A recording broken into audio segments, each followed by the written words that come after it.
arcanjo, defendei-nos no combate. Sede nosso refúgio contra as maldades e as ciladas do demônio. Ordena-lhe Deus, instantemente o pedimos. E vós, príncipe da milícia celeste, pela virtude divina, precipitai no inferno a Satanás e a todos os espíritos malignos que andam pelo mundo para perderem as almas. São Miguel, São Gabriel e São Rafael Arcanjo, rogai por nós e defendei-nos no combate. Louvado seja o nome de nosso Senhor Jesus Cristo. Para sempre seja louvado. Uma boa noite a todos. É com muita alegria que eu retorno mais uma vez neste grupo de oração para junto meditarmos a santa palavra do Senhor. E também é com grande alegria que eu acolho mais uma vez vocês que vieram nos prestigiar nesta noite, para juntos sermos edificados pela palavra do Senhor e por aquilo que Ele vai falar por cada um de nós. Olha para o irmão e diga assim: abra o coração para a palavra que cairá dentro dele. Quem trouxe a Bíblia, levante ela para mim vê-la. Quem não trouxe a Bíblia, levante a mão sem a Bíblia. Seu miserável.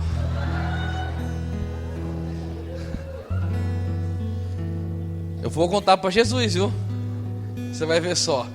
Evangelho de São Mateus, capítulo 22, versículo 34. Abram a Bíblia e para de ficar mandando mensagem no celular. Quem achou, diga amém. Amém. Vamos ler o Santo Evangelho 22, 34. Página 1312. Você trouxe a sua Bíblia, irmã?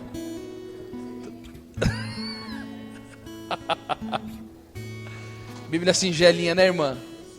Discretíssima, né? Tá ótimo, né, irmã? É a palavra, né, irmã? Quem achou, diga um amém bem bonito. Amém. Eu quero ler o texto com vocês. Sabendo os fariseus que Jesus reduzira ao silêncio os saduceus, se uniram-se.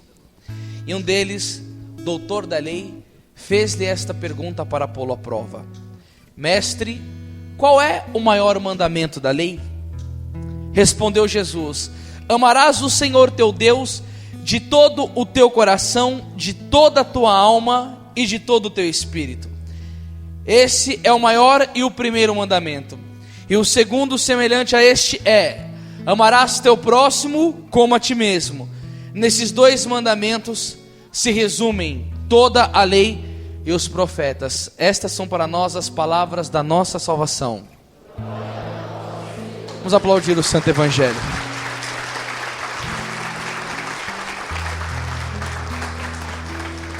Pode tomar seu assento, por favor. Os fariseus reuniram-se para questionar Jesus e resolveram fazer-lhe uma pergunta, para que nós penetrássemos um pouco mais nesse contexto desta palavra. Quem que é o fariseu no mundo bíblico? O fariseu era um religioso que andava com umas vestimentas bonitas, umas indumentárias cheia de filactérios, que eram versículos da palavra de Deus esparramado pelo corpo, mas que viviam a hipocrisia religiosa, porque o Senhor os censurava continuamente, chamando-os de hipócritas, de falsificadores da palavras, de filhos do inferno, de sepulcros caiados.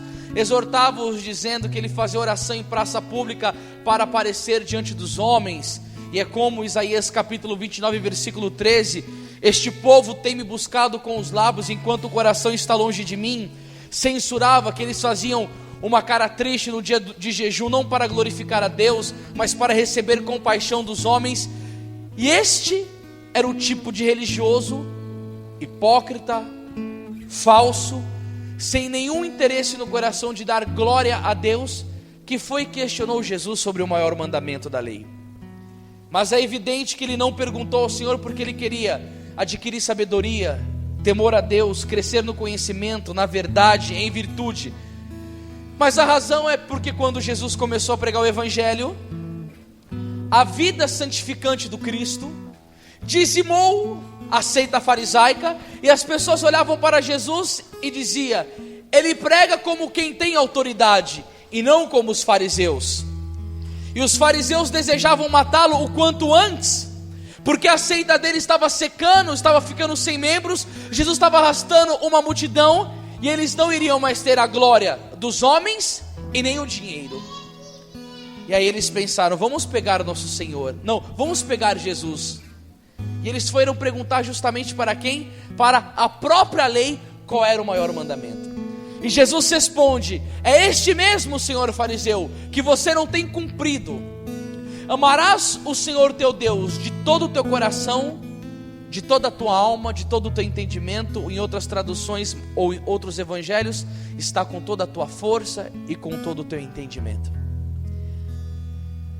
Meus caros, se nós não nos atermos a esta vontade do Senhor, tudo o que nós fizermos na nossa vida cristã é em vão, porque tudo aquilo que não procede de Deus e volta para Ele é vaidade, é amor próprio, não tem reta intenção. Jesus não recebe o seu louvor, e a nossa vida cristã é por demais superficial, minguada, sem alegria, se nosso Senhor não for o tudo da nossa vida. A palavra vai dizer no livro de Isaías, no capítulo 42 e no versículo 8: eu sou o Senhor Deus e a ninguém cederei a minha glória. Deuteronômio 18:10: serás inteiramente do Senhor teu Deus e só a Ele prestará culto. Agora vocês vão de concordar comigo, nessa geração em que nós estamos, em que nosso Senhor Jesus Cristo tem sido cada vez mais abandonado, repudiado, não somente fora da igreja, mas dentro dela. Nossa Senhora em Medjugorje diz que está cheio de ateus dentro da igreja nas missas dominicais. O profeta Oséias no capítulo 11, no versículo 7 diz: o meu povo é inclinado a separar-se de mim. E num tempo em que cresce assustadoramente os adultérios dentro da família, o aborto, a cultura gay, o suicídio, a drogadição no meio da juventude, isso é consequência do abandono de Deus. E olhando para esta palavra, eu me perguntei um dia, eu falei: Senhor, é por demais exigente, e nós sabemos que a porta do evangelho é estreita, e são poucos os que entram por ela. E eu me questionei: Senhor, como fazer para cumprir esta palavra tão exigente? E não é só para alguns, é para todos, numa geração depravada e maliciosa que abandonou o Senhor. E São Jerônimo diz que quando nós rezamos, nós falamos com Deus, mas quando nós lemos a Bíblia, Deus fala conosco. E eu recebi essa resposta da parte de Deus quando eu li a carta do apóstolo Paulo aos Gálatas, e quando ele diz no capítulo 2 e no versículo 20, algo belíssimo da sua vida com Deus: eu vivo, mas não sou eu que vivo, é Cristo que vive em mim. A minha vida presente na carne, eu a vivo na fé, no Filho de Deus, que me amou e se entregou por mim. Diante de tantas coisas belas que ele diz nesse versículo simples, que não é mais ele que vive, é Cristo, que ele vive da fé, porque Romanos 1,17 diz que o justo viverá pela fé. A parte que mais me toca deste versículo é quando ele diz assim: a minha fé eu vivo no Filho de Deus, que me amou e se entregou por mim. O apóstolo João, quando ele fala do amor de Deus, João capítulo 3, versículo 16, ele diz assim, ó: com efeito, Deus amou o mundo de tal maneira que enviou o seu Filho único para todo aquele que nele crer não pereça, mas tenha vida eterna. João ele fala, a morte foi para todos. Até o apóstolo Paulo diz em 1 Timóteo 2,5 que Deus quer a salvação de todos os homens e que todos cheguem ao conhecimento da verdade. Mas aqui eu vejo algo diferente. Ele não fala mais de todos, é uma experiência subjetiva dele com o Senhor. E ele diz que me amou e se entregou por mim. E é aí que nós começamos a perceber que aquela frase de São João da Cruz é profética, é verdadeira. Amor se paga com amor. Ele fez uma experiência latente de nosso Senhor Jesus Cristo, tendo uma vida tremenda de pecado, sendo perseguidor da igreja, assassino, malfeitor. Ele recebe o amor de Deus. A misericórdia vem atrás dele, o derruba do cavalo, tira ele dessa vida de pecaminosidade, dá um banho de sangue, derrama o Espírito Santo, vocaciona ele para ser arauto do Evangelho, pregador da sua palavra, e ele sai anunciando ao mundo: eu fui alvo do amor de Jesus Cristo, ele veio atrás de mim, ele não olhou a minha condição, ele me resgatou, independente do meu pecado, do meu adultério, da minha mentira, do meu assassinato, do meu aborto cometido, de tantos erros que eu fiz, mas Ele me resgatou, como fez com a mulher pecadora. João capítulo 8, versículo 41, Ele pegou, resgatou e disse: vai e não tornes a pecar. Jesus vem, nos proporciona a vida nova, e eu não conheço nenhuma pessoa que fez uma experiência concreta de Deus que guarde para si. Ela quer levar ao mundo, ela quer gritar o amor de nosso Senhor Jesus Cristo, e ele dizia: o Senhor me amou e se entregou por mim. E em 2 Coríntios 5,14 ele vai dizer: o amor de Cristo nos constrange, visto que se um só morreu por todos, logo todos devem morrer e viver por aquele quem? Jesus, pelo qual morreu e ressurgiu. Ele olhou para a cruz e dizia: não é possível tanto amor de Cristo e eu permanecer num estado de indiferença. E que maneira que eu pago? Tiago capítulo 1, versículo 22 vai dizer: sede cumpridores da palavra e não apenas ouvinte. Senhor, eu irei me esforçar por cumprir esta palavra, para te amar de todo o meu coração, de toda a minha alma e de todo o meu entendimento. Meu irmão e minha irmã, essa palavra também é para você. Só que eu percebo que tem algo na nossa vida espiritual que é interessante. Nós vamos para a igreja e pela graça do Senhor temos uma experiência magnífica com o amor de Deus. Nós recebemos as consolações, as lágrimas vêm, aquele amor começa a explodir. Nós temos uma disposição fantástica para rezar, para frequentar a Santa Missa, para ir diante do Santíssimo Sacramento. Nós começamos a crucificar a nossa carne, programas imorais, companhias que não nos servem para a nossa edificação. Nós começamos a abandonar, e a nossa vida espiritual e o nosso amor ao Senhor está florescendo, está uma coisa bela. Só que São João da Cruz diz que o início da fé é assim. Jesus, ele passa como que o mel na sua boca, e ele permite que você experimente um pouco das doçuras celestes na sua vida interior espiritual. Só que o Senhor não quer que nós buscamos somente as consolações de Deus, mas o Deus das consolações.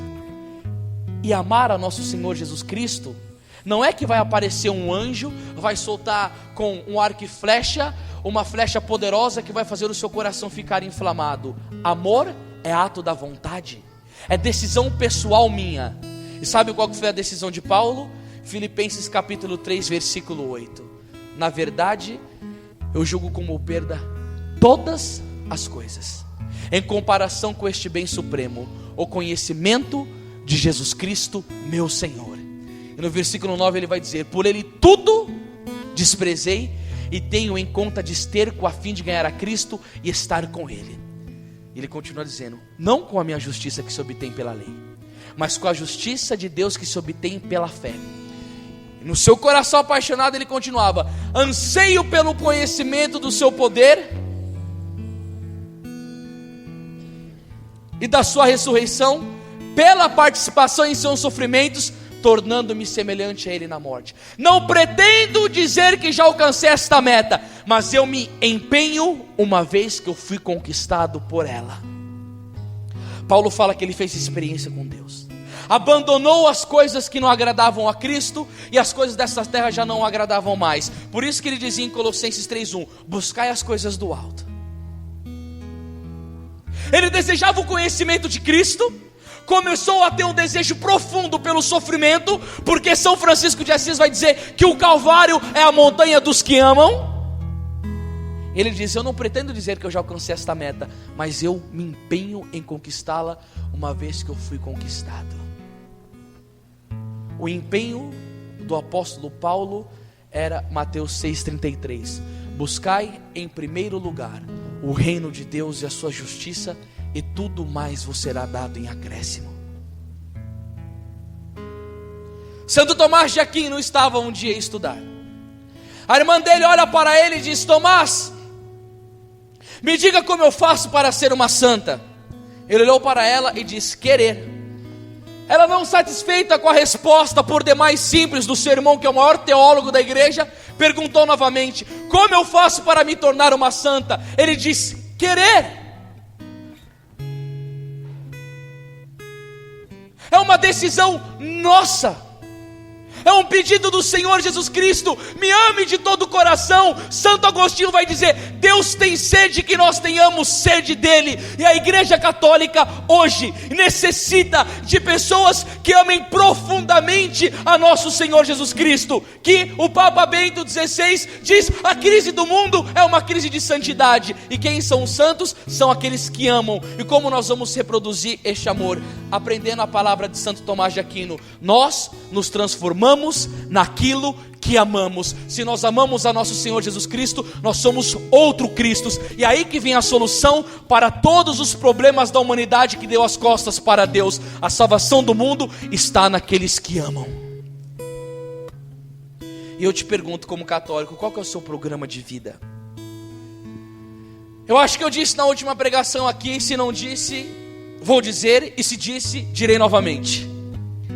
Eu vou para o Brasil e quando as pessoas me perguntam, me pegam para conversar nos retiros, eu vejo que tem pessoas frustradas com vários tipos de problema. Eu sou frustrado porque eu não entrei na faculdade que eu estava com anseio de entrar. Eu não sou satisfeito, eu sou frustrado porque eu não tenho a namorada, o namorado dos meus sonhos, porque eu não tenho carro, porque eu não tenho esta casa, xxx. Eu vejo as pessoas que se frustram com tantas coisas, mas ninguém se frustra porque não são aquilo que Deus quer. E eu nunca vi um santo triste, porque Mateus capítulo 6 versículo 21 vai dizer: aonde está o teu coração, está o teu tesouro.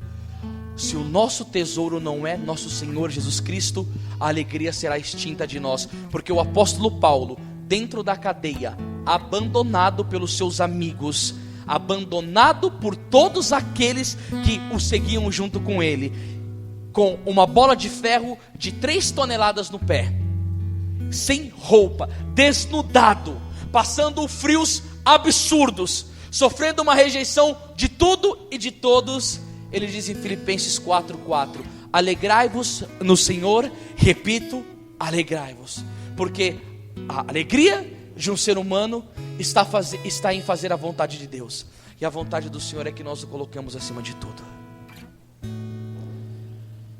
Não foram poucos os santos na igreja que alegraram o coração de Deus dessa maneira.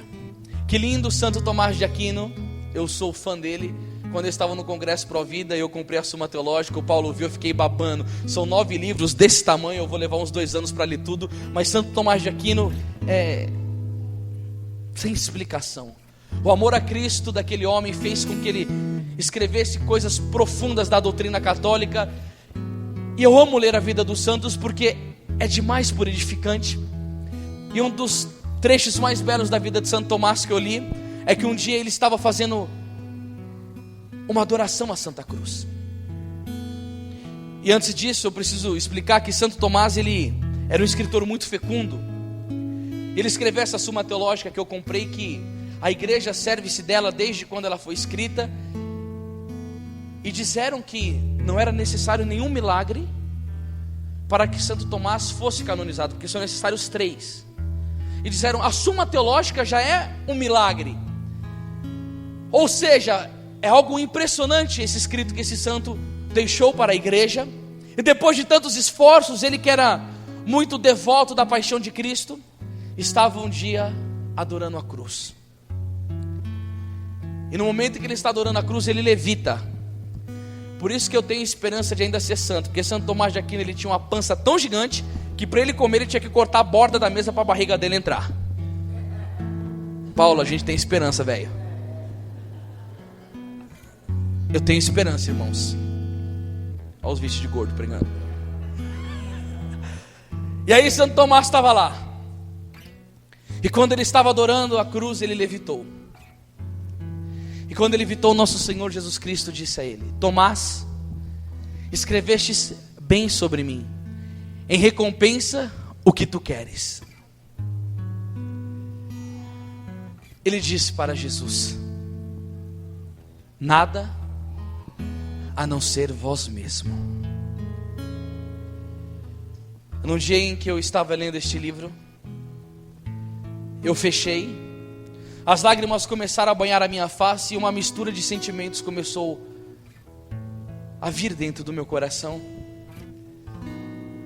Em primeiro lugar, eu louvava ao Senhor por aquilo que Ele é, digno de toda adoração. Em segundo lugar, eu agradecia pela vida deste santo, de dar tanta alegria no coração de nosso Senhor Jesus Cristo, porque Ele disse para Santa Margarida Maria Alacoque: os meus consagrados são a ferida do meu coração. E Santo Tomás reparava as ofensas em que o Senhor sofria por aqueles que deveriam mais amá-lo, e Jesus poderia encontrar a alegria dele no coração daquele homem, que era indiviso, que não queria nada a ser o Senhor. E eu falei: Jesus, por que Santo Tomás de Aquino fez esta escolha, mas é tão sensata? E se o Senhor perguntasse para mim ou para cada um de nós, não seria ilícito a gente dizer assim: Senhor, eu quero a conversão de uma pessoa da minha família que está no adultério, ou que é um bandido, ou que está na macumba, no saravá, no candomblé, ou uma pessoa que está com uma doença física, ou uma pessoa que está desempregada? Não seria ilícito? Seria um ato de caridade? Ou pedir uma coisa para mim? Mas Santo Tomás de Aquino não pediu nada disso. Por quê? Porque ele sabe: eu tendo o Senhor, eu tenho tudo, nada me falta. A graça de Deus estando sobre a minha vida, ele sabe que em Romanos 8:28 está escrito: tudo concorre para o bem daqueles que amam a Deus. Ele sabe que em Romanos 8:31 está escrito: se Deus é por nós, quem será contra nós? Mas é porque o coração dele, como diz Mateus 6:21, aonde está o teu coração, está o teu tesouro. E eu escuto tantas pregações bonitas, até sobre milagres, sobre bênção, sobre promessas, sobre realização de maravilhas na nossa vida. Mas eu tenho visto que nós estamos sendo formados como uma geração que busca os benefícios de Deus, mas nós precisamos entender que nós primeiro precisamos ter o doador para depois querer aquilo que Ele doa para nós. Não adianta de nada nós termos a bênção se nós não possuímos o dono dela. Cuidado com o espírito protestante dentro da igreja católica. Cuidado com essas promessas de pregações pentecostais, de começar a buscar o Senhor simplesmente por aquilo que Ele tem para dar e não por aquilo que Ele é. Santo Tomás de Aquino vai dizer: só Deus satisfaz. Eu já tive diversas vezes em minha vida manifestações de providência, de cuidado divino, sem eu precisar ficar pedindo coisas para Deus. Sabe por quê? Porque Deus Pai disse para Santa Catarina de Sena: cuida das minhas coisas que eu cuido das suas. Agora, do que adianta? Eu venho na igreja, eu peço, e Jesus se torna um desconhecido por mim. Do que adianta? Eu venho na igreja, eu peço a bênção,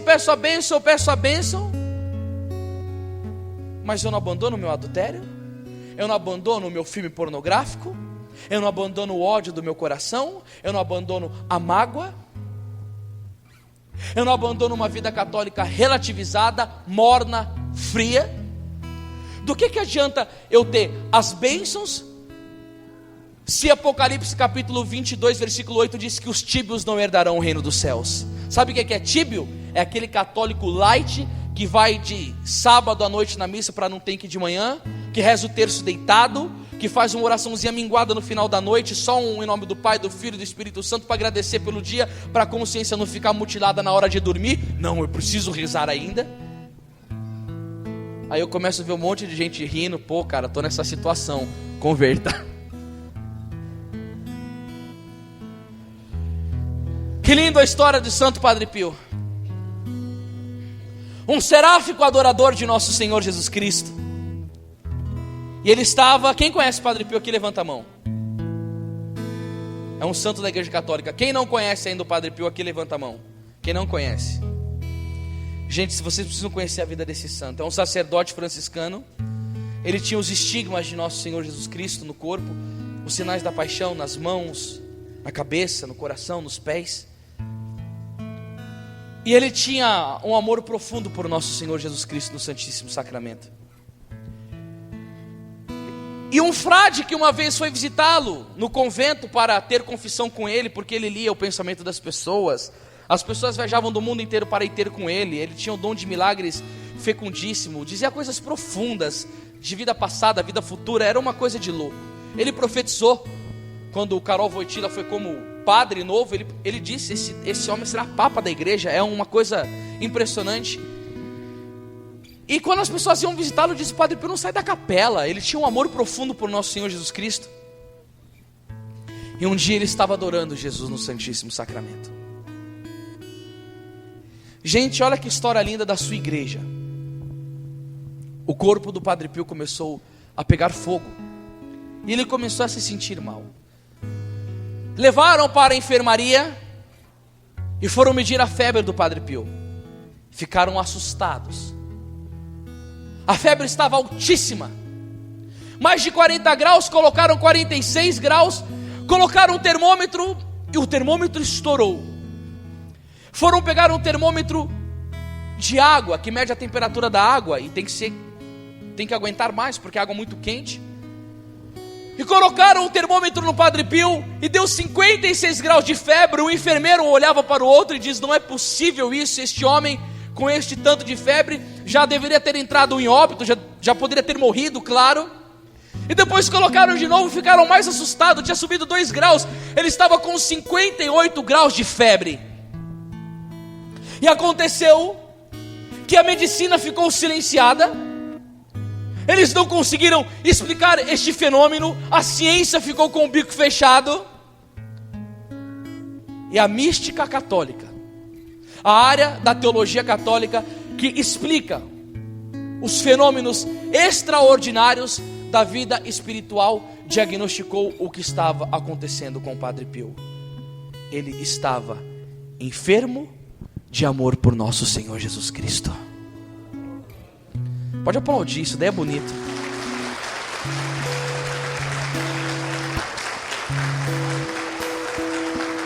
Padre Pio amava tanto a Jesus que ele ficou de enfermo de amor pelo Cristo. Eu já li relatos da vida de Santa Gema Galgani, que quando ela adorava o Santíssimo, a roupa dela saía fumaça e quase pegava fogo.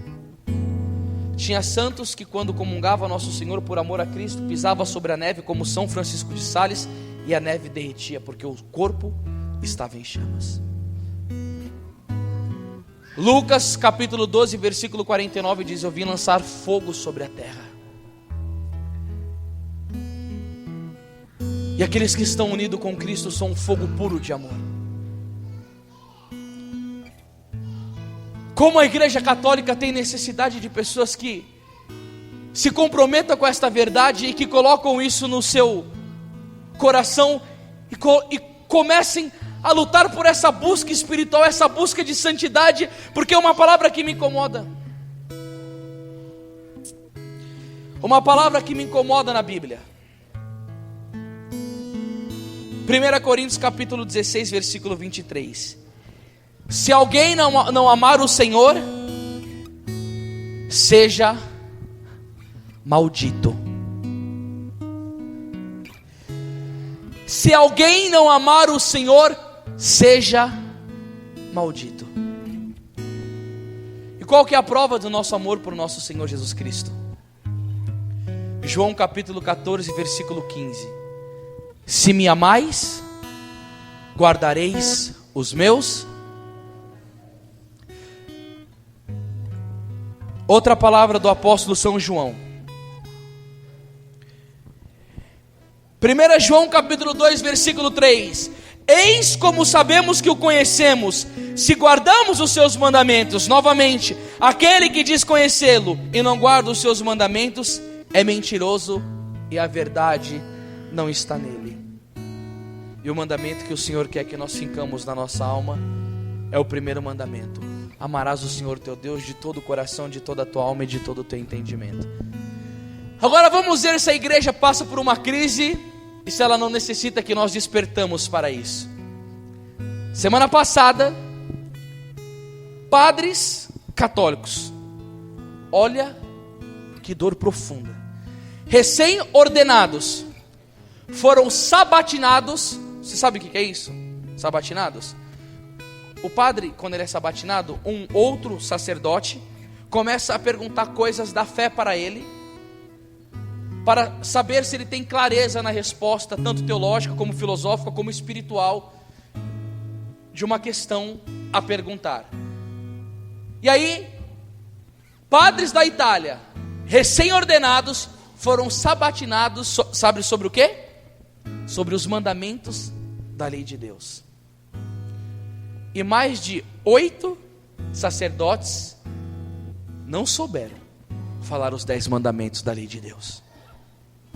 Estudaram durante 8 anos, fizeram faculdade de teologia, fizeram faculdade de filosofia, estiveram no ambiente do seminário, na Itália, onde está situado Roma, e não souberam responder os 10 mandamentos. Aí eu lembro de Oséias capítulo 11, versículo 1. Quanto mais eu chamo meu povo, mais eles se afastam.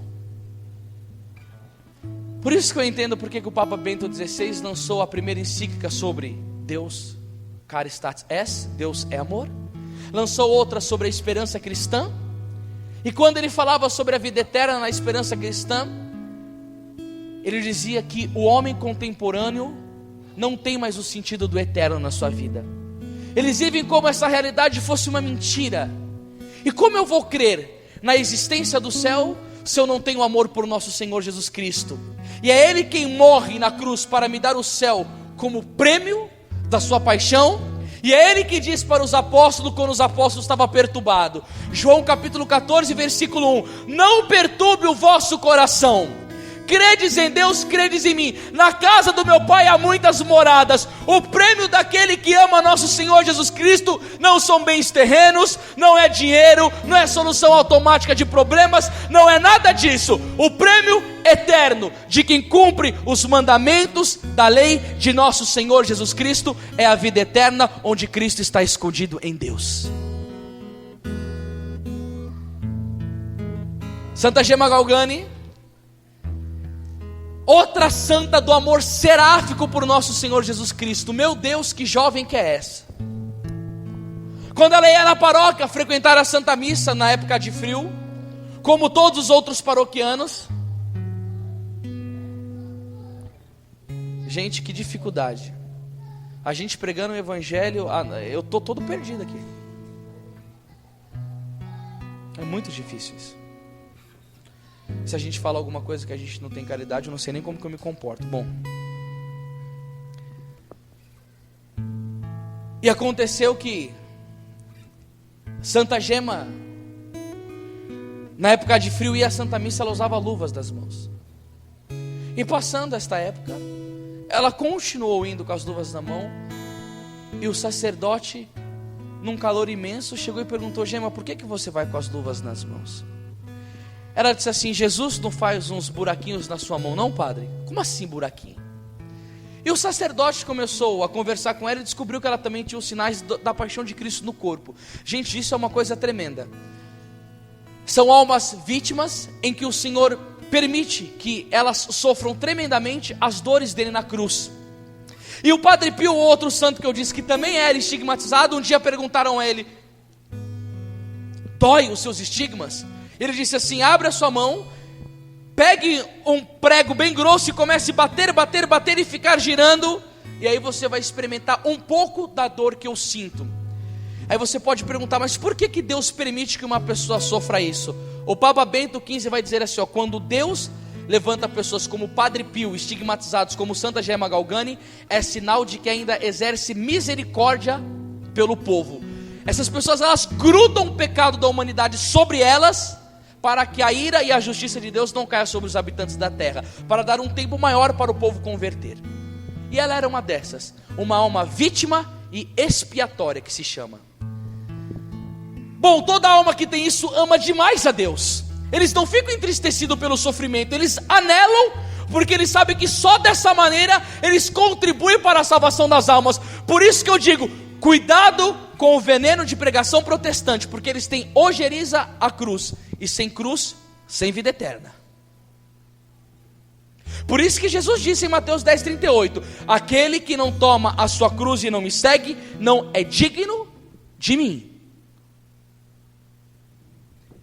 E aí o padre começou a dar direção espiritual para Santa Gemma Galgani. E ele percebeu que essa moça tinha um amor tão profundo por nosso Senhor Jesus Cristo, que ela não conseguia parar de pensar nele. E ela foi confessar os seus pecados. Pecado de santo é a coisa mais engraçada do mundo. Eu estava assistindo um filme de Santa Teresinha, e Santa Teresinha do Menino Jesus acorda de um sonho chorando, e chega para o papai dela e diz assim, pai, chorando desesperada, eu estava sonhando, eu cometi um pecado horrível. E o pai dela falou assim, que pecado, filha? É porque tinha uma torta de limão em cima da mesa e eu peguei o maior pedaço. O pecado horrível que ela cometeu no sonho. Vai comer uma torta de limão e deixa o melhor pedaço perto de mim para você ver o que eu faço. E nem confesso.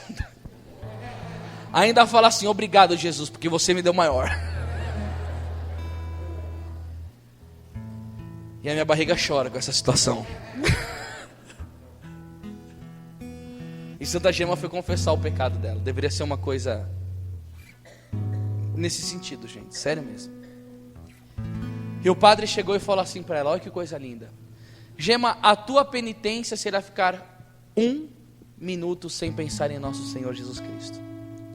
Ela olhou para o padre e disse assim, Jesus não vai gostar muito disso não. Gente, eu fico tentando imaginar como vive uma alma de uma pessoa dessa, que tem uma união com Deus sem explicação. Eu estou com um livro dessa santa, escrito por esse mesmo diretor espiritual dela.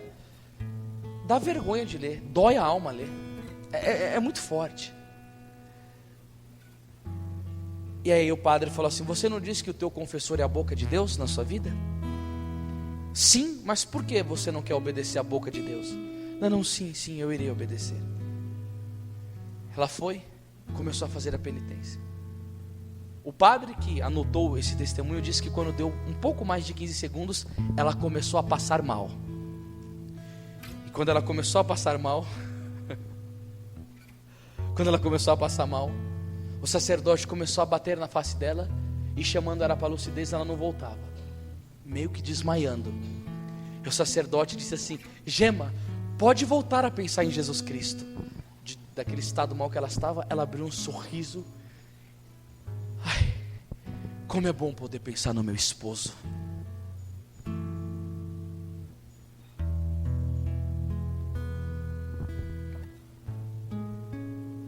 E quando eu leio a vida dela com Jesus, eu vejo o anjo da guarda dela conversando com ela, Jesus aparecendo para ela, Nossa Senhora aparecendo para ela.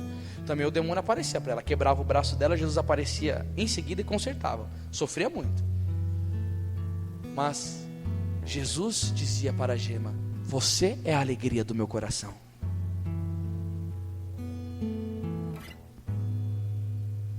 E nós católicos? O que estamos fazendo com a nossa identidade cristã? O que estamos fazendo com a nossa vida espiritual? O que estamos fazendo da nossa vida de fé? Se Nossa Senhora chegou em Medjugorje e disse, católicos, colocai a Bíblia no lugar da televisão e a televisão no lugar da Bíblia, significa que nem a Bíblia os católicos estão lendo. Ou seja, a coisa não está fácil. Meu irmão, minha irmã, não deixe por nada nesta vida Satanás roubar Jesus do teu coração. Nestes tempos em que nós vivemos, é demasiadamente fácil se perder. O mundo está perdido nas garras de Satanás. Eu fiquei muito entristecido com um artigo que eu postei no meu site, que chama Os 5 Nãos. E quando eu comecei a meditar naquilo, eu falei, gente, que verdade. O primeiro não foi dado na Revolução Francesa, não a Deus. Sim a Jesus, sim a igreja, sim ao homem. Depois disseram não a Deus, não a igreja, a Reforma Protestante, Martinho Lutero, sim a Jesus e sim ao homem. Aí depois disseram não a Deus, não a Jesus e não a igreja e sim ao homem.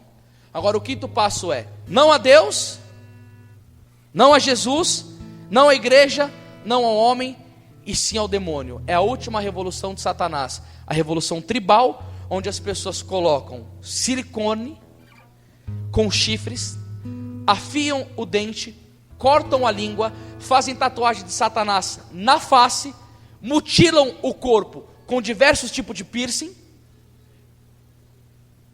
E quando o anticristo vier, as pessoas não vão se assustar, porque você já vê no seu cotidiano. Eu fui para a Europa, eu vi isso, as pessoas querendo parecer com o diabo e fazendo cirurgia para isso. Clica lá no Google, Rainha dos Apóstolos, dá uma separação e coloca o quinto passo, e você vai ver isso no meu site. Isso é reflexo de uma sociedade que desprezou a Cristo. E Gálatas capítulo 6 versículo 7 diz: de Deus não se zomba, de Deus não se brinca. Aquilo que o homem plantar, ele vai colher. E plantar uma vida sem Deus e desprezá-lo significa colher o que está em Efésios 4:26. Não deis lugar ao demônio, porque se der, vai colher o que está em João 10:10. O diabo veio para roubar, matar e destruir.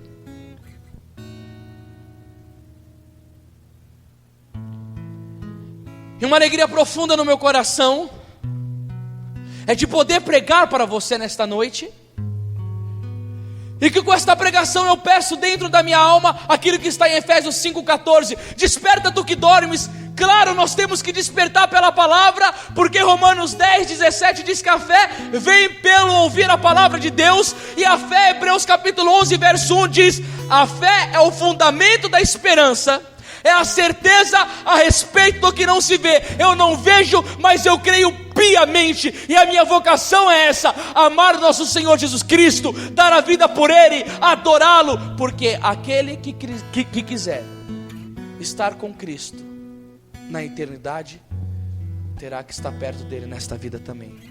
Mas aqueles que desprezarem o Cristo nesta vida, terão que beijar os pés de Satanás no inferno.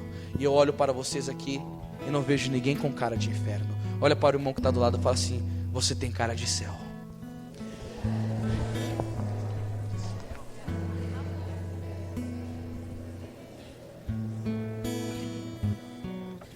Meus caros,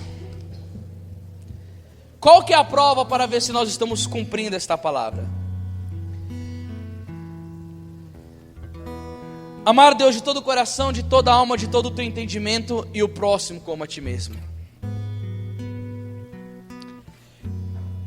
É tão bonito nós demos a Sagrada Escritura, porque nós aprendemos coisas belíssimas com o nosso Senhor Jesus Cristo.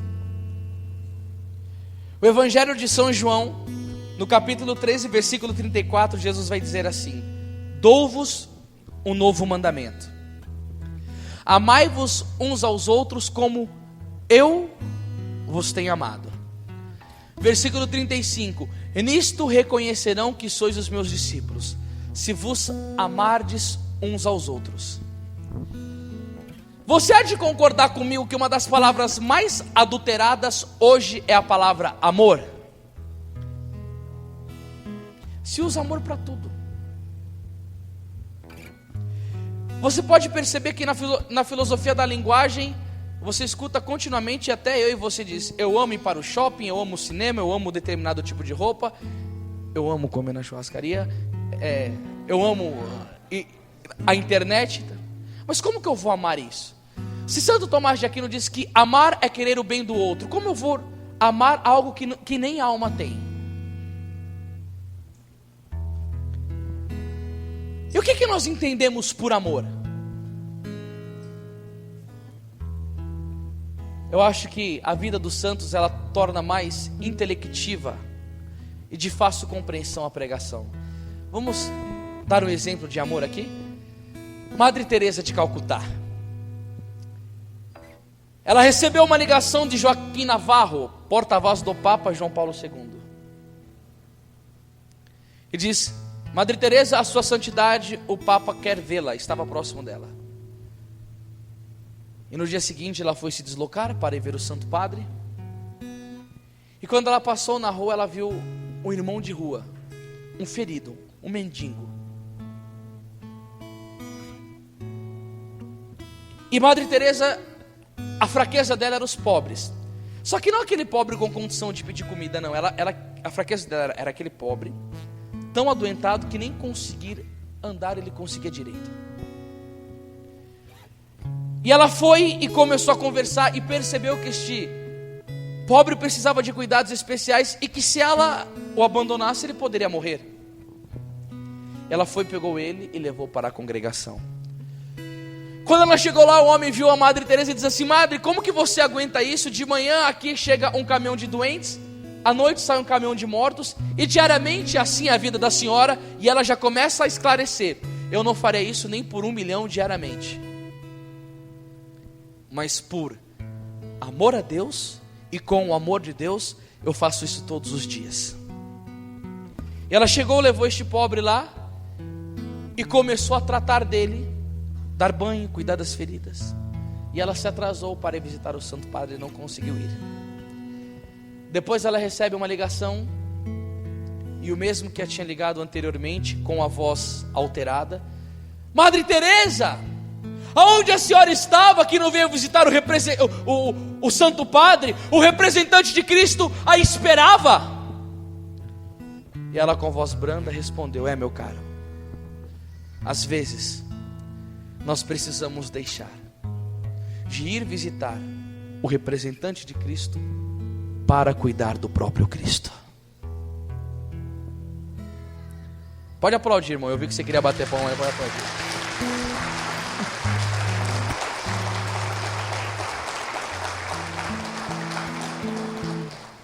Com Madre Teresa de Calcutá, eu aprendo que amor é sacrifício. Eu aprendo que amor é doação. Eu aprendo que amor é morte de si mesmo. Eu aprendo que amor é renúncia. Agora, se nessa geração que as pessoas buscam compensação no amor, eu te dou esperando receber em troca, Madre Teresa de Calcutá estava enrolada. O que um homem com o corpo coberto, chagado de doença, sem familiar, sem dinheiro, sem nada, iria poder fazer por Madre Teresa de Calcutá, a não ser dizer a ela um muito obrigado e um Deus te abençoe? E aonde está a insanidade dela pensar em deixar de fazer uma obra de amor com medo de não ser recompensada? Aonde estaria a insanidade de Cristo se a morte na cruz teria que ter a adesão de todos os homens, senão ele não morreria nela?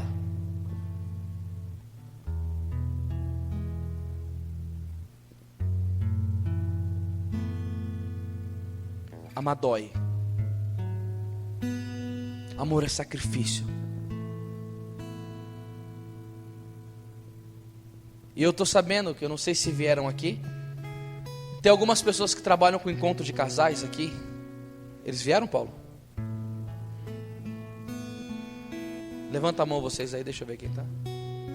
Então vocês que trabalham muito com família, aquela palavra de 1 Coríntios 13, ela tem que ser tão latente em nossas vidas, porque as características do amor são essas. 1 Coríntios capítulo 13, versículo 4 vai dizer: O amor, vamos usar amor aqui, porque pode usar amor, essa tradução. O amor é paciente. Você sabe o que significa a palavra paciência no original do grego? Sofrer. Vai dizer aqui, o amor é bondoso, não tem inveja. Eu não vou conseguir trabalhar palavra por palavra, porque a pregação se estenderia por demais.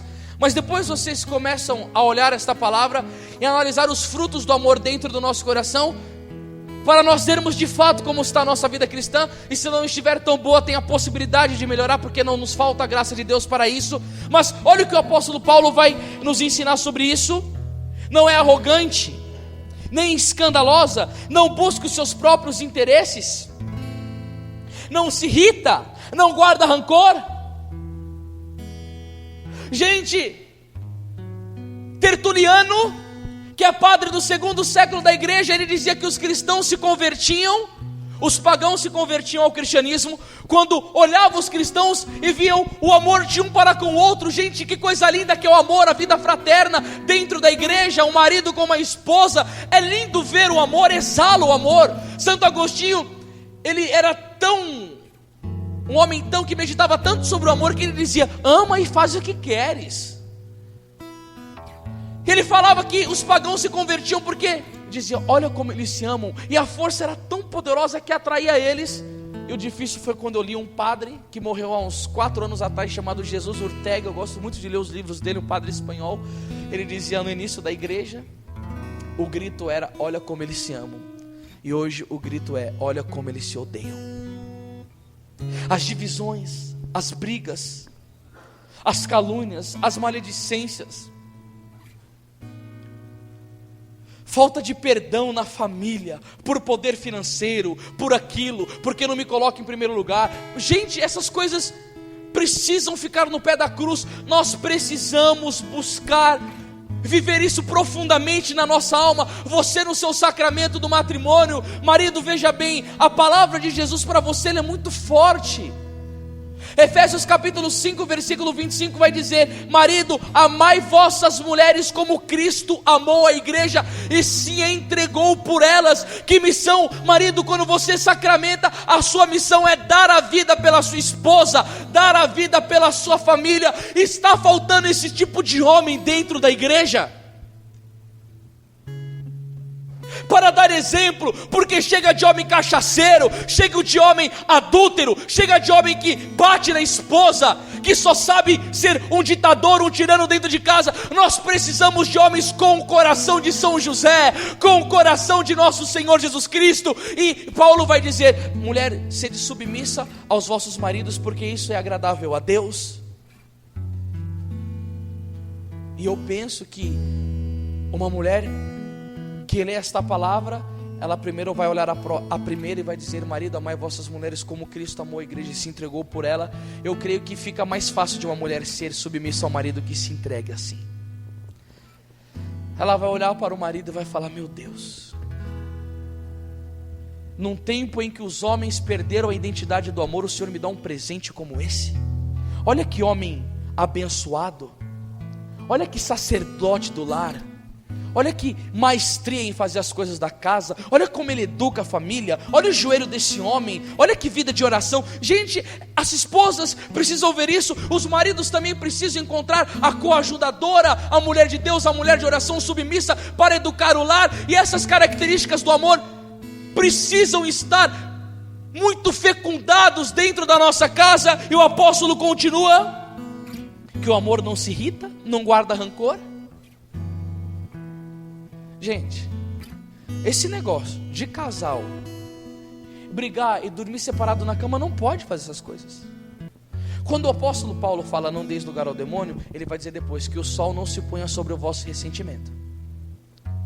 E em Medjugorje, onde é efetuado, onde é feito esse tipo de casamento, acontece que milagrosamente, até hoje, nenhum casal que casou desta forma, neste rito, teve uma separação.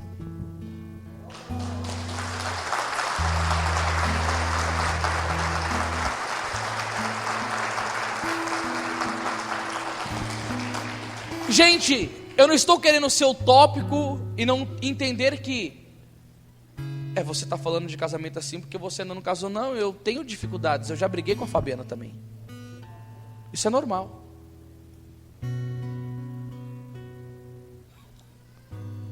Mas não é normal para um cristão ficar corroído pelo ódio, porque isso vai nos tirar o prêmio da cruz. 1 João capítulo 3, versículo 15 vai dizer: aquele que odeia seu irmão é um assassino, e a vida eterna não permanece em nenhum assassino. Jesus não nos mandou odiar, Jesus mandou nos amar. E Ele não pediu para amar, Ele falou assim: eu peço que você ame. João capítulo 15, verso 17 vai dizer: o que eu vos mando é que vos ameis uns aos outros. Mas você poderá falar para mim: você não sabe o que essa pessoa já me fez, o que eu já passei, o que eu já sofri. Eu te compreendo, eu sei que as dores podem ter sido enormes. Mas um dia eu fui convidado para falar sobre o perdão, a cura através do rosário, sobre o perdão. E quando eu comecei a falar sobre a cruz, eu comecei a falar sobre o amor e sobre o perdão. E tinha uma mulher que ela chorava muito, mas muito mesmo. Terminando a pregação, eu fiquei curioso, porque era uma salinha pequena, era um lugar pequeno, tinha poucas pessoas, era uma formação para uma comunidade. Essa mulher chegou lá do nada, gente. Eu cheguei, o que aconteceu com a senhora que a senhora chorou tanto? Ela falou assim: eu fui abusada sexualmente pelo meu pai na minha adolescência. E quando eu contei para minha mãe disse que eu tinha mentido e me mandou para fora de casa. Eu concebi um ódio profundo pelo meu pai e pela minha mãe, e eu não conseguia perdoá-los. Ela falou: você percebeu que quando eu entrei aqui dentro da igreja eu estava caminhando meio que assim? Eu falei: desculpa, mas eu não percebi. No momento da cruz, uma graça especial veio sobre a minha vida. Parece que tirou algo negro que estava dentro de mim. Eu consegui perdoar. E é interessante, depois do perdão eu tenho problema na coluna, eu tenho dores nas pernas, eu tenho um bursite no braço, não consigo nem levantar a mão. Ela levantou e começou a andar. Falou: eu estou andando normal, eu estou sem dor no físico, eu estou com as mãos normais.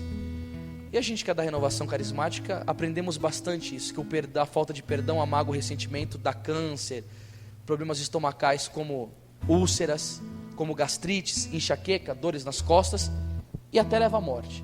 Porque até Shakespeare dizia: guardar ressentimento é beber veneno e esperar que o outro morra. O prejudicado é somente você. Mas olha bem, o amor foi mais forte. Vai saber se o pai dela tinha algum problema psicológico, vai saber se ele estava com uma infestação poderosa do diabo, porque eu acredito que Satanás tem que estar numa pessoa para abusar a própria filha. Mas Santa Teresinha do Menino Jesus diz uma coisa, meus irmãos e minhas irmãs: amar é para isso que foi feito o nosso coração. São Francisco de Sales dizia: se tiver uma fibra no meu coração que não pertence a Deus, eu arrancaria com dente.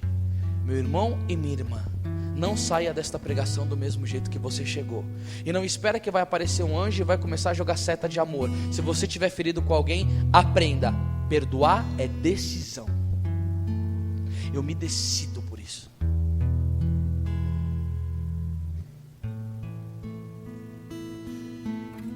Uma das coisas que Jesus também fala acerca do amor, e eu vejo que é necessário demais isso dentro da igreja, é aquela palavra que ele diz assim, meus irmãos, João capítulo 15, versículo 13: ninguém tem maior amor do que aquele que dá a vida pelos seus amigos.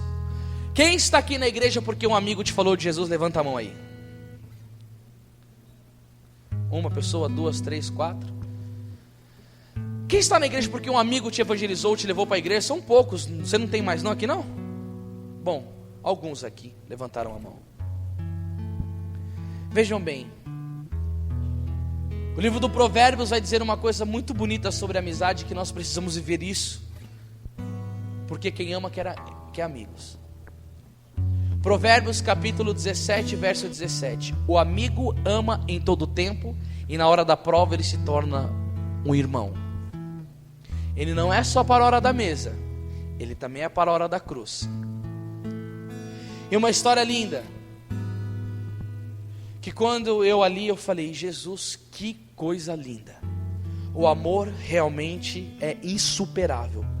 Dois amigos que se amavam muito estavam na guerra pelejando pelos interesses do seu país. Quando chega a noite, um amigo chega no acampamento para descansar e não vê o outro, e chega para o comandante e diz: cadê o meu amigo? Ele falou: ele não chegou, provavelmente ele deve ter sido ferido no combate. Recebemos alguma notícia assim. Ele falou: então eu vou atrás dele. O comandante gritou, falou: você não vai. Ele falou: eu vou sim. Você não vai.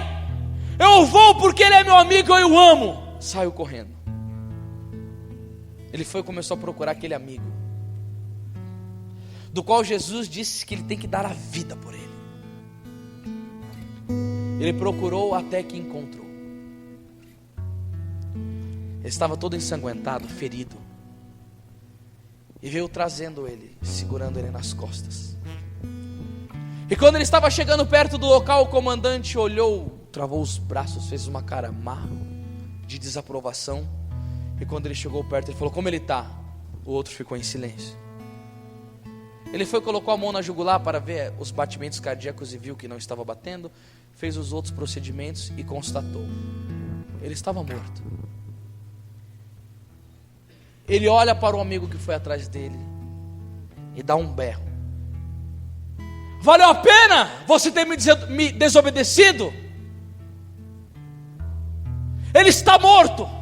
Da próxima vez, não me desobedeça, porque não vale a pena. Me diga, valeu a pena ou não?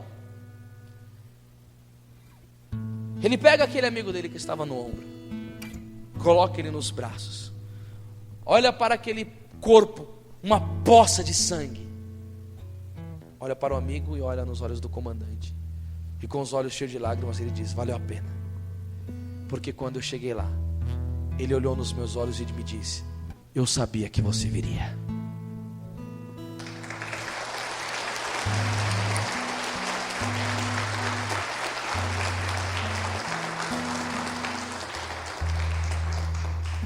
Eu sabia que você viria porque eu estava na igreja e me afastei.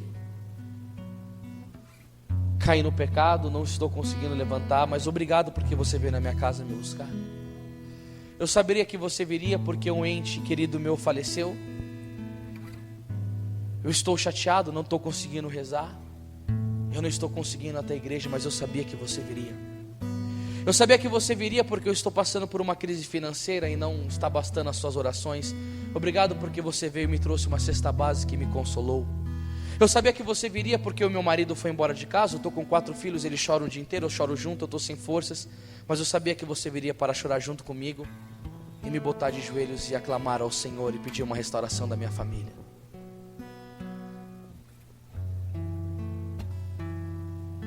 Nós precisamos ser assim.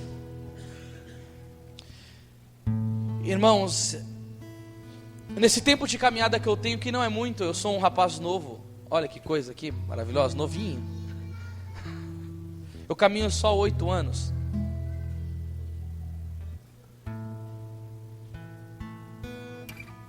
Mas nessa tentativa cada vez mais de amar, de obedecer o mandamento do Senhor, eu recebi muitas pauladas, muita ingratidão, muita traição. Mas eu nunca obedeci ao diabo pagar com a mesma moeda. Porque Jesus não me disse: se baterem na sua face, bata você na outra, mas dê a outra face. E 1 João capítulo 2, versículo 6 diz: aquele que diz permanecer nele, em Jesus, deve viver como ele viveu. Ele foi abandonado, mas ele não deixou de amar. E porque ele não deixou de amar, ele pôde dizer com autoridade: quando eu for levantado, atrairei todos os homens a mim. E por isso que Jesus tem uma multidão aos seus pés.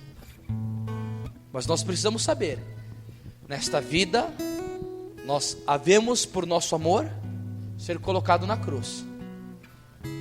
Mas aí Francisco de Assis vai dizer: o Calvário é a montanha dos que amam, e o fruto belo do amor é o perdão. Mas perdoar aos meus amigos, porque os meus inimigos eu quero eles dentro do inferno, assando na churrasqueira do diabo e padecendo os suplícios do demônio, e que a cada dia mais o grau da fornalha ardente do inferno cresça, e eu daqui da face da terra vou começar a falar: da hora, ele está no inferno torrando. Isso, muito bom, se ferrou, se danou. Meus irmãos, olha o que Jesus vai dizer: tendes ouvido o que foi dito, amarás o teu próximo e poderás odiar o teu inimigo. Jesus vai dizer: eu porém vos digo, amai vossos inimigos, fazei bem ao que vos odeiam, orai pelos que vos maltratam e perseguem. Deste modo, e somente deste modo, meus irmãos, sereis os filhos de vosso Pai do céu, pois Ele faz nascer o sol tanto sobre os maus como sobre os bons, e faz chover sobre os justos e sobre os injustos. Olha para o seu irmão e diz assim: essa palavra é difícil de cumprir. Pergunta para ele: é difícil, irmão? Pergunta para ele: é difícil? É difícil cumprir essa palavra, minha filha? O irmão disse que é difícil, né? Que horas são? Alguém me fala o horário aí rapidinho? 9 e... Tá bom, 9h37.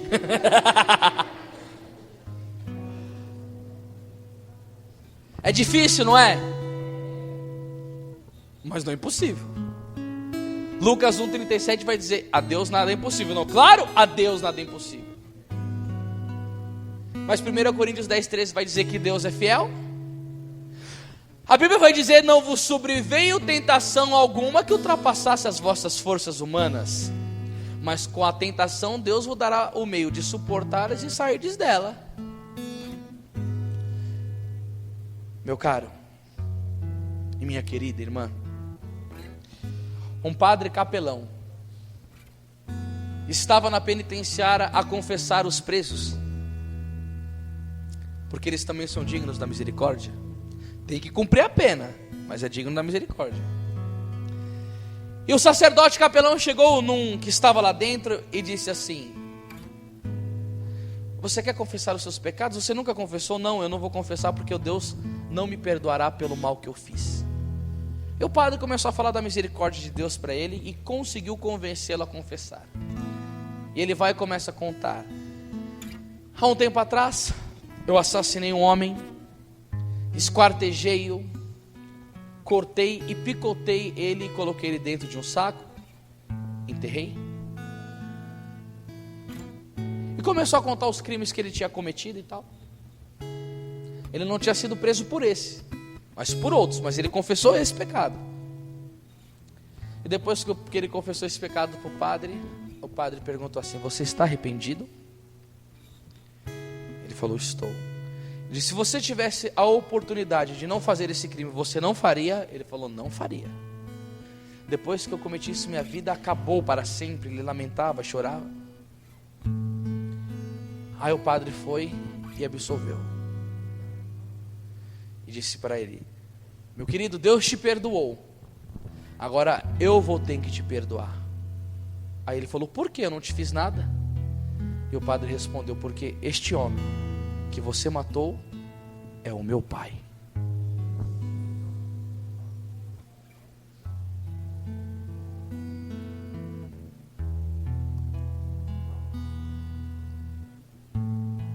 Se não é a graça do amor de Deus, meus irmãos, para fazer aquele sacerdote católico não desejar, não dar a absolvição para ele, desejar com toda a potência da alma dele que aquele homem fosse diretamente ao inferno. Mas isso é evangelho, isso é amor.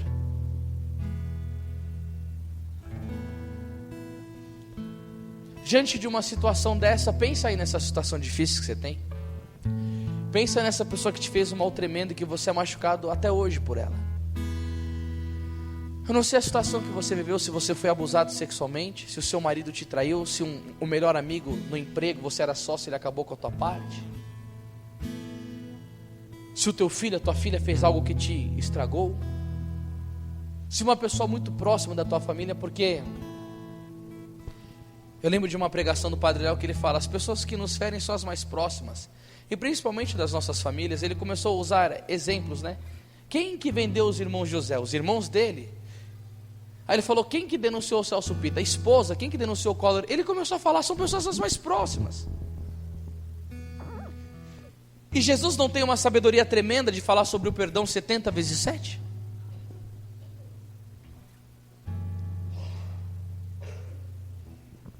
E agora eu encerro esta pregação com um dos testemunhos mais belos de amor aos inimigos que eu já vi. Mas antes disso, vamos ver para que se perdoa os inimigos e a eficácia do perdão para os inimigos. Eu vou te perguntar uma coisa, se você não souber responder, eu falo, mas se você souber responder, eu gostaria que você me falasse. Quem foi o primeiro mártir da Igreja Católica? Santo Estevão. Santo Estevão foi o primeiro mártir. Ele era um diácono. Ele morreu quando? Quando ele estava pregando a palavra verdade, os homens se enfureceram porque não queriam escutar e começaram a atacar pedra. Você lembra que esse Estevão, ele tinha um manto sobre ele e que ele caiu todo ensanguentado no pé de alguma pessoa que estava atirando nele? Vocês lembram disso ou não? Esse manto ensanguentado caiu no pé de quem? De Saulo, né? Que estava aprovando a morte dele, correto ou não? Tá, quando Estevão estava morrendo, o que ele fez? Ele começou a rezar, fitou o céu, Jesus sentado à direita de Deus Pai, e disse a mesma coisa que o Cristo quando morreu na cruz: Pai, perdoa-lhe porque não sabe o que fazem. E ele orou pelo inimigo dele que estava matando ele. Sabe o que Santo Agostinho diz em cima disso? Se Estevão não tivesse orado por Saulo, hoje a igreja não teria um Paulo. Isso é tremendo, não é, irmãos? Você percebe que na maldade de Saulo em assassinar o diácono Estevão, apóstolo de nosso Senhor Jesus Cristo, ele ora por ele, e o manto ensanguentado cai no pé dele, e Tertuliano, aquele padre que eu citei, que é padre do 2º século da igreja, diz que o sangue dos mártires é semente de novos cristãos. A oração de intercessão e perdão contra o inimigo produziu de um assassino o maior evangelizador de todos os tempos na igreja. Imagina se você orar por essa pessoa que te odeia, se você não pode pela graça enfiá-la lá no céu.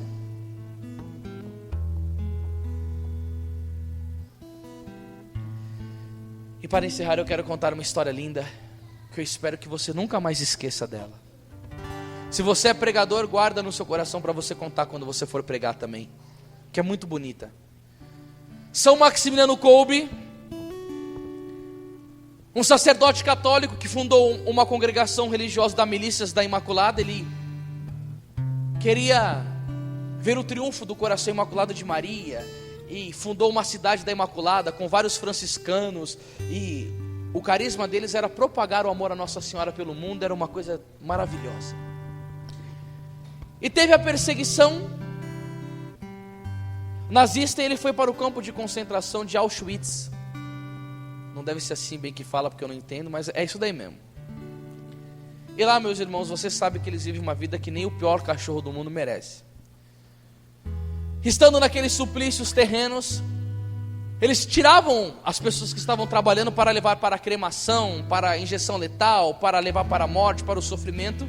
E quando São Maximiliano Kolbe, o padre Kolbe, chamavam eles assim, estava num grupinho, tinha um homem ali, que foi tirado do meio dos operários para ser levado à morte. Gente, esse homem começou a chorar desesperadamente, porque amava muito a família, amava muito a esposa, os filhos, e para ele era inadmissível partir de uma forma tão drástica e ter que deixar a família. Se vocês quiserem ver um pouco do que sofre uma pessoa num campo de concentração, muitos já devem ter assistido, mas quem não assistiu, assista aquele filme A Vida é Bela, porque é muito bonito. Quem já assistiu aqui esse filme, A Vida é Bela? Quem não assistiu, assista. O Papa João Paulo II indicou esse filme. É um filme muito bonito. A Vida é Bela. Eu sei muito disso, né? Porque eu vivo do lado da Fabiana, então a minha vida é bela. E aconteceu que o padre Kolbe, vendo que este homem estava chorando, ele se compadeceu, levantou a mão. Era um judeu. O judeu não gosta de católico. O guarda olhou para ele e falou: o que você quer com a mão levantada? Ele falou: eu quero morrer no lugar desse homem. Ele falou: quem és tu? Ele disse: eu sou um padre católico. Ele falou: ora, um padre católico? Mas sim, claro, vamos agora. Porque no campo de concentração, para matar as pessoas, eles levantavam a calça. Se tivesse calo no joelho, morria mais rápido. Porque todo o revolucionário que faz a obra de Satanás como essa, tem medo dos cristãos, tem medo. Você vai embora agora que eu vou contar a parte mais bonita da pregação, fia? Ô Michele, é Michele não? Pera aí, calma aí que a parte mais bonita vai vir. Sem negociação. Tentativa frustrante.